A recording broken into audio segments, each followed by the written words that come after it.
Dhanik Bharat educational institutions inter IIT JEE NEET admission open. ఇంట్లో పనిచేసే పని వాళ్ళంటే తిన్న ఉప్పుకి విశ్వాసం చూపిస్తారు.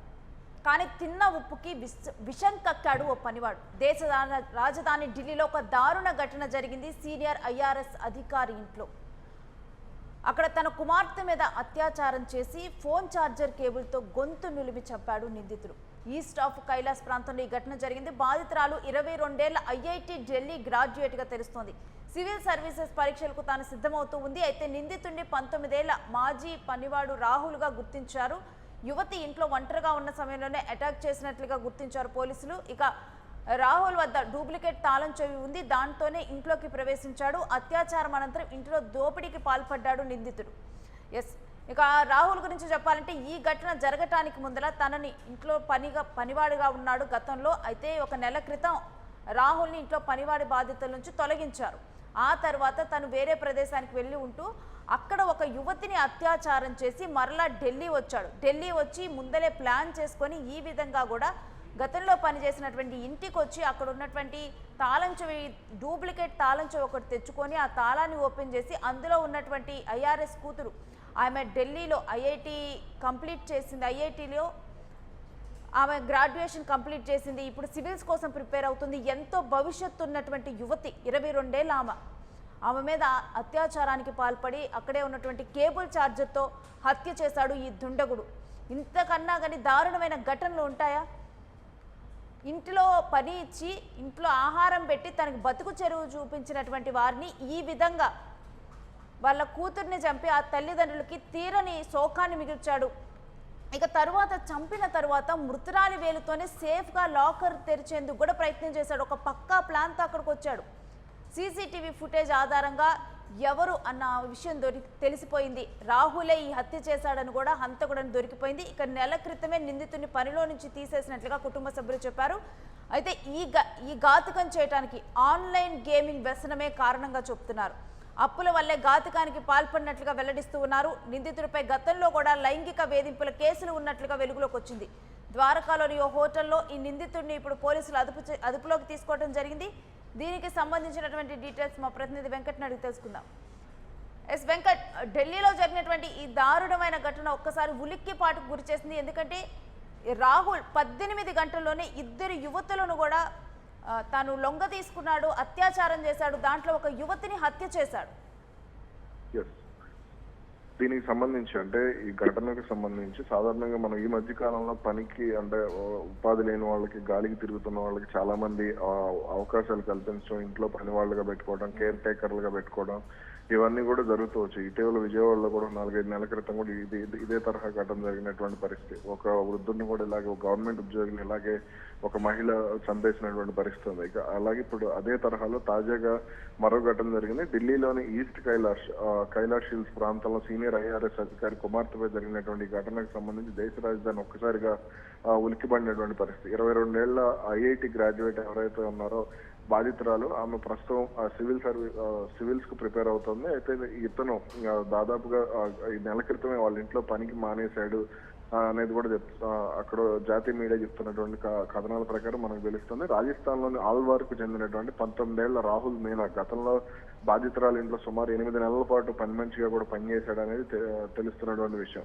అయితే బుధవారం ఉదయం 6:30 గంటల ప్రాంతంలో రాహుల్ కాలనీలోకి రావటం, అలాగే కుటుంబ సభ్యుల దినచర్యపై అతనికి ఒక స్పష్టమైనటువంటి అవగాహన ఉండటం, అలాగే వారు జిమ్ కు వెళ్ళినటువంటి సమయాన్ని టార్గెట్ గా చేసుకుని బయట దాచి ఉంచేటువంటి డూప్లికేట్ తాళం చేత ఉదయం 6:39 ఇంట్లోకి ప్రవేశించడం, అప్పుడు అతను ఇంట్లోకి ఎప్పుడైతే వెళ్ళాడో ఆ సమయంలో బాధిత యువత ఎవరైతే ఉన్నారో ఆమె గదిలో చదువుకుంటోంది.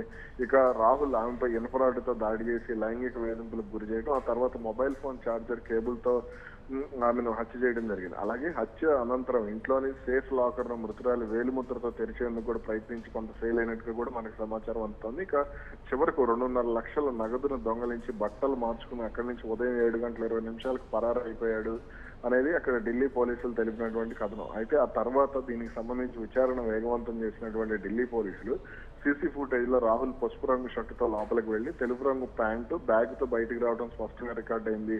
మొత్తం అతని కోసం 15 బృందాలు, ఢిల్లీ పోలీసులు 15 బృందాలుగా విడిపోయి మొత్తం టెక్నికల్ సర్వైలెన్స్ ద్వారా గాలించగా చివరికి ద్వారకలోని ఒక హోటల్లో అతను తలదాచుకున్నట్టుగా కూడా గుర్తించారు. అయితే ఈ ఘటనకు పాల్పడటానికి 12 గంటలకు ముందే రాహుల్ తన స్వగ్రామం అయినటువంటి రాజస్థాన్ లోని ఆల్వార్లో ఒక మహిళపై అత్యాచారానికి పాల్పడి పరారైనట్టుగా కూడా విచారణలో గుర్తించారు. అలాగే అంతకు ముందు కూడా అతనిపై లైంగిక వేధింపులు అదేవిధంగా ఇతర కేసులు కూడా ఉన్నాయి అనేది పోలీసుల నుంచి వస్తున్నటువంటి సమాచారం. రైట్ వెంకట్, ప్రస్తుతం అంటే నిందితుడు అదుపులో ఉన్నట్టు తెలుస్తుంది. గతంలో తన మీద ఇంకా కూడా అత్యాచారం కేసులు ఉన్నట్లుగా కూడా ఒక కొత్త అంశం వెలుగులోకి వచ్చినట్లుగా తెలుస్తోంది దీంట్లో. అవును, అయితే కేవలం అత్యాచారాలే కాదు, ఇతనికి అంటే చదువు లేక ఇప్పుడు ఢిల్లీలోనే కొన్ని ఇళ్లలో ఇతను పనిచేసేవాడు. ఈ క్రమంలోనే అక్కడ ఉన్నటువంటి తనకున్నటువంటి పరిచయాలతో అంటే లోకల్ గా ఇతనిలాగా తిరిగేటువంటి కొంతమంది యువకులతో పరిచయాలు ఏర్పాటు చేసుకోవడం, అందులో ఆన్లైన్ గేమింగ్ కానీ అలాగే జోదం వంటి వ్యసనాల కారణంగానే ఇతను కొంత గాలి తిరుగులకు అలవాటు పడ్డాడు అనేది స్పష్టంగా అర్థమైంది. ఈ క్రమంలోనే కొంతమంది యువతులతో కూడా ఇతను ప్రేమ వ్యవహారాలు నడిపాడు అనేది ఢిల్లీ పోలీసులు చెప్తున్నటువంటి కథనం. ఈ క్రమంలోనే కొంత ఈ వ్యసనాలు, గేమింగ్, అదేవిధంగా ఆ యువతులతో ఈ బయట తిరగడానికి దీనివల్ల భారీగా అప్పులు కూడా చేసేవాడు. అందుకని ఆర్థిక అవకతవకలు అదేవిధంగా ఇరుగు పొరుగు వారు ఇప్పుడు ఎవరైతే అతను పనిచేశాడో ఆ పనిచేసినటువంటి ప్రాంతంలోనే అతను అప్పులు కూడా చేసి వాళ్ళతో తిరిగాడు అనేది కూడా పోలీసులు అనుమానిస్తున్నటువంటి పరిస్థితి ఉంది. ఇక అతన్ని అందుకని ఇవన్నీ జరగడంతోనే వాళ్ళు అక్కడ ఇంట్లో ఉన్న వాళ్ళు అతని పనిలో నుంచి తీసేశారు అనేది కూడా మనకు ఉన్నటువంటి సమాచారం. Right Venkat, stay with us, మీ దగ్గర నుంచి మరిన్ని డీటెయిల్స్ తీసుకుంటాం. ఈ ఘటనతో ఒక్కసారిగా కూడా ఢిల్లీ ఉలిక్కి పడింది. కానీ ఢిల్లీ మాత్రమే కాదు, ప్రతి ఒక్కళ్ళు కూడా ఒకసారి మా ఇంట్లో పని చేసే వాళ్ళు ఎవరు, వాళ్ళ ప్రొఫైల్ ఏంటి అన్నది పూర్తిగా తెలుసుకోవాల్సిన అవసరం ఇక్కడ మనం చూస్తూ ఉన్నాము. ఎందుకంటే నార్మల్గా ఒక 19 ఏళ్ల యువకుడు ఏమనుకుంటారు, ఒక చిన్న పిల్లవాడు సరే కొన్ని రోజులు పని చేసుకుంటాడులే అని ఒక సాఫ్ట్ కార్నర్తో మన ఇంట్లో ఉన్నటువంటి పిల్లవాడి వయసే కదా అని చెప్పి ఒక కార్నర్తో కూడా పనిలో పెట్టుకుంటూ ఉంటారు. ఇంకా కొంతమంది వీళ్ళైతే తక్కువ డబ్బులకు పని చేస్తారని పనిలో పెట్టుకుంటారు. కానీ దాని తర్వాత జరిగేటువంటి వాళ్ళ మనసులో ఎటువంటి విషయాలు మెదులుతున్నాయన్నది తెలియదు. ఇప్పుడు ఈ ఘటనలో చూసుకున్నా కానీ రాహుల్ ముందుగా ఒక 8 నెలల పాటు వాళ్ళ ఇంట్లో పనిచేశాడు. పనిచేసిన తర్వాత ఒక నెల క్రితం సస్పెండ్ చేశారు. తనకి ఇంకా ఆర్థికంగా అవసరాలు ఇవన్నీ కూడా ఉన్నాయి. దీంతో ఎలా అని అనుకున్నాడు. దానికి ముందల కూడా అసలు ఇదంతా జరగటానికి ముందల అంటే అతని మనస్తత్వం ఎంత క్రూరంగా మారింది ఈ ఆన్లైన్ గేమింగ్లో కానీ తన అవసరాల వల్ల కానీ ఎంత క్రూరంగా మారిందనేది మనం చూస్తే కనుక ఈ అమ్మాయిని వీళ్ళింటికి వచ్చే ముందర ఈ ఐఆర్ఎస్ ఆఫీసర్ ఇంటికి వచ్చే ముందల ఆ అబ్బాయి బయలుదేరిన ప్రాంతంలో ఒక డొమెస్టిక్ హెల్ప్ స్క్రీనింగ్ దగ్గర కూడా మరొక అమ్మాయిని అదే విధంగా అబ్బాయి అత్యాచారం చేశాడు. అత్యాచారం చేసిన తర్వాత ఈ విషయం ఎవరికైనా చెప్తే నేను చంపేస్తానంటూ బెదిరించి అక్కడి నుంచి బయలుదేరి ఢిల్లీ వచ్చాడు.